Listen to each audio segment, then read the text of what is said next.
Hi friends, Sindhu Bhairavi serial இன்னையோட முடியுது. எப்படி முடிக்கிறாங்கன்றத வாங்க கதைக்குள்ள போய் பார்க்கலாம். ஸ்டார்டிங் சீன்லயே சிந்து சிவா கிட்டயும் அன்னபூர்ணிக்கிட்டயும் நான் இனிமேல் வரமாட்டேன்னு சொல்லி போறாங்க. உடனே சிவா அன்னபூர்ணி கிட்ட போய், பெரியமா சிந்து வீட்டை விட்டு போறா பெரியமா, அவளை போக வேண்டாம்னு சொல்லுங்க பெரியமா, அவ போய் சொல்லி என்னை ஏமாத்தி தான் கல்யாணம் பண்ணா. இது தப்பு தான் பெரியமா, ஆனா இந்த குடும்பத்துக்காக அவ எவ்வளவு நல்லது பண்ணியிருக்கா. அவ சொன்ன ஒரு பைய வச்சுக்கிட்டு அவ வாழ்க்கையை பறிக்கிறது நியாயம் கிடையாது பெரியமா. உங்க வார்த்தையை என்னால மீற முடியாதுதான், ஆனா அதுக்காக என்னால சிந்து இல்லாமலும் வாழ முடியாது பெரியமா. ஆரம்பத்துல நானும் சிந்துவை வெறுத்தேன் தான் பெரியமா, ஆனா அவளோட உண்மையான மனசை புரிஞ்சுக்கிட்டு நானும் அவளை நேசிக்க ஆரம்பிச்சிட்டேன் பெரியமா. என்ன இந்த உலகத்தை விடையும் அதிகமா அன்பு காட்டுறது நீங்க தான் நினைச்சிட்டு இருந்தேன். ஆனா இன்னொருத்தி இருக்காது சிந்துதான்றத அவ எனக்கு புரிய வச்சுட்டா பெரியம்மா.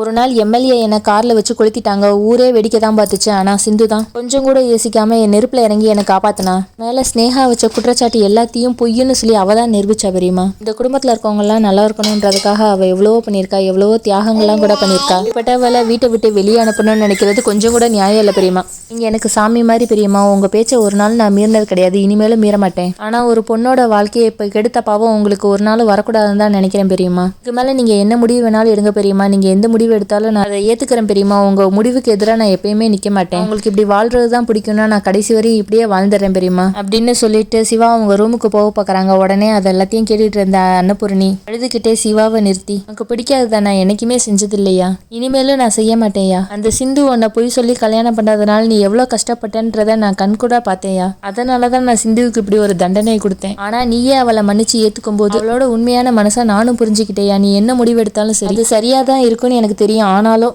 இத்தனை நாள் நான் சொன்னேன்றதுக்காக நீ ஏத்துக்கிட்ட சிந்துவை ஒதுக்கி வச்ச பாத்தியா, அங்கதாயா நீ என்னை ஜெயிச்சிட்டேன்னு சொல்லி. நீ மட்டும் இல்ல அந்த சிந்துவும் தான் என்னை ஜெயிச்சிட்டா. நான் சொன்ன ஒரு வார்த்தைக்காக தான் அவளும் உன் கூட சேர்ந்து வாழாம இருக்கா. கோர்ட்டே சொல்லிச்சு நீங்க ரெண்டு பேரும் ஒன்னா சேர்ந்து வாழலான்னு. ஆனா நான் சொன்ன ஒரே வார்த்தைக்காக கூட சேராம நான் என்னைக்கு சம்மதம் சொல்றேனோ அது வரையும் தனியாவே இருப்பேன்னு சொல்லியிருந்தா.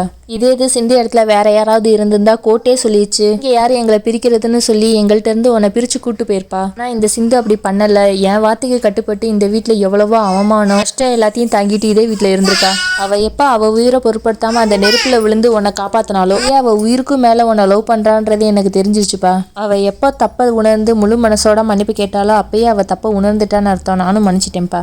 இனிமேல் நீயும் சிந்துவும் பிரிஞ்சிருக்க வேண்டாம்ப்பா. ஒன்னா சேர்ந்து சந்தோஷமா வாழுங்க. நான் சொன்னேன்னு அவளை போய் கூப்பிட்டு வான்றாங்க. நீயா பாக்குற போய் என் மருமகளை கூப்பிட்டு வான்னு சொல்லி அனுப்பி வைக்கிறாங்க. உடனே சரி பெரியம்மான்னு சொல்லிட்டு வெளியே வந்து ரோட்டு வரையும் கூட தேடி பாக்குறாங்க. அப்பயும் சிந்துவா காணோன்னு சொல்லிட்டு கால் பண்ணி பாக்குறாங்க. ஆனா சுவிச் ஆஃப்னு வருது. எங்க போனான்னு தெரியலன்னு சொல்லிட்டு மறுபடியும் வீட்டுக்குள்ளேயே டென்ஷனா வந்து மறுபடியும் கால் பண்ணி பாக்குறாங்க. உடனே அன்னபூர்ணி வந்து சிந்து எங்கப்பான்னு கேட்கறாங்க. உடனே கால் பண்ணாலும் சுவிச் ஆஃப்னு வருது, எங்க போனான்னு தெரியலன்னு சொன்ன உடனே அச்சோ என்னப்பா சொல்ற அப்படின்னு சொல்லி சாக்கா வராங்க. உடனே சிவா ஒருவேளை அவ தப்பா எதுவும் முடிவு எடுத்திருப்பாளோன்னு சொல்லி பயப்படுறாங்க. உடனே அன்னபூர்ணி அப்படிலாம் யோசிக்காதப்பா, அந்த மாதிரிலாம் தப்பா எதுவும் நடக்காது அப்படின்றாங்க. உடனே பைரவியும் ஆறுமுகமும் வந்து ரொம்ப தூரம்லாம் போயிருக்க முடியாது, வாங்க நம்ம போய் கார்ல பாக்கலாம்னு சொன்ன உடனே சரின்னு எல்லாரும் கார்ல ஏறி போய் கோயில தேடி பாக்குறாங்க. அங்கேயும் இல்ல. சரி ஏறி குளம்னு தேடி பாக்குறாங்க. அங்கேயும் அவன் இல்லை. அப்புறம் தோட்டம் தொலைவன் எங்கேயாவது இருப்பாளான்னு சொல்லி அங்கே போய் பார்க்குறாங்க. அங்கேயும் இல்லை. அப்புறம் வரவழியில் இருக்கவங்க எல்லாத்தையும் கேட்குறாங்க. அவங்களும் யாரும் தெரியாதுன்னு சொல்லிடுறாங்க. அதுக்கப்புறம் எல்லாரும் சோகமாக வீட்டுக்கு வராங்க. சிவா வீட்டுக்கு வந்தது உட்காந்து அழவே ஆரம்பிச்சிடான். அன்னபூர்ணி அழுதுகிட்டே, என் மருமக எங்கே போனான்னு தெரியலையே கடவுளே, அவள் எந்த தப்பான முடிவும் எடுத்துக்க கூடாது, நீ தான் அவளை காப்பாற்றணும்னு சொல்லி ரொம்ப அழுகுறாங்க. அவள் என் பிள்ளை கூட சேர்ந்து வாழணும், அவள் எங்கே இருந்திருந்தாலும் என் பிள்ளை கூட சேர்த்து வைங்க கடவுளேன்னு சொல்லி அழுகுறாங்க. உடனே பைரவி, நம்ம எல்லா இடத்துலையும் தேடி பார்த்துட்டோம், எங்கள் வீட்டுக்கும் அவள் போகலை, எங்கே தான் போயிருப்பாளோன்னு சொல்லி ரொம்ப பதட்டமாக இருக்காங்க. உடனே சிவா அழுதுகிட்டே, இனிமேல் அவள் வரமாட்டா பெரியம்மா, அவள் ஏதோ கண்காணாத இடத்துக்கு நம்மள எல்லாரையும் விட்டுட்டு போயிட்டா பெரியம்மான்னு சொன்ன உடனே அன்னபூர்ணி அப்படிலாம் சொல்லாதப்பா, கண்டிப்பா நம்மளை தேடி அவள் வருவா. சிவா வேகமா, நான் சிந்துவை தேடி நானும் வெளியே போறேன், அவளை கண்டுபிடிச்சதுக்கு அப்புறம் தான் நான் வீட்டுக்கு வருவேன். சப்போஸ் அவளை என்னால் கண்டுபிடிக்க முடியாட்டினா நானும் வரமாட்டேன், நீங்களும் என்னை தேடாதீங்கன்னு சொல்லிடுறான். போயிட்டு வரேன் பெரியம்மான்னு சொல்லிட்டு வெளியே வரதை பார்த்துட்டு எல்லாருமே போகாத சிவா அப்படின்னு சொல்லிட்டு பின்னாடியே ஓடி வராங்க. அந்த நேரத்தில் விசில் சத்தம் கேட்குது. என்னடா சத்தம்னு பார்த்தா புதற்குள்ள இருந்து சிந்து வரா. டாக்டர், நான் உன்னை விட்டு அவ்வளோ சீக்கிரம் எங்கேயும் போக மாட்டேன்னு சொல்லி சிரிச்சுக்கிட்டே ஓடி வராங்க. அன்னபூர்ணியத்தை கண்டிப்பாக என்னை ஏற்றுக்குவாங்கன்னு தெரியும், அதனால தான் இங்கேயே ஒளிஞ்சிருந்தேன்றாங்க. உடனே பைரவி அவளை செல்லமாக அடிச்சுட்டு, ஏண்டி நாங்கள் எல்லாரும் உன்னை ஊர் ஃபுல்லாக தேடிக்கிட்டு இருக்கோம், நீ ஏன்னா இங்கேயே ஒளிஞ்சிருக்கியா அப்படின்னு திட்டுறாங்க.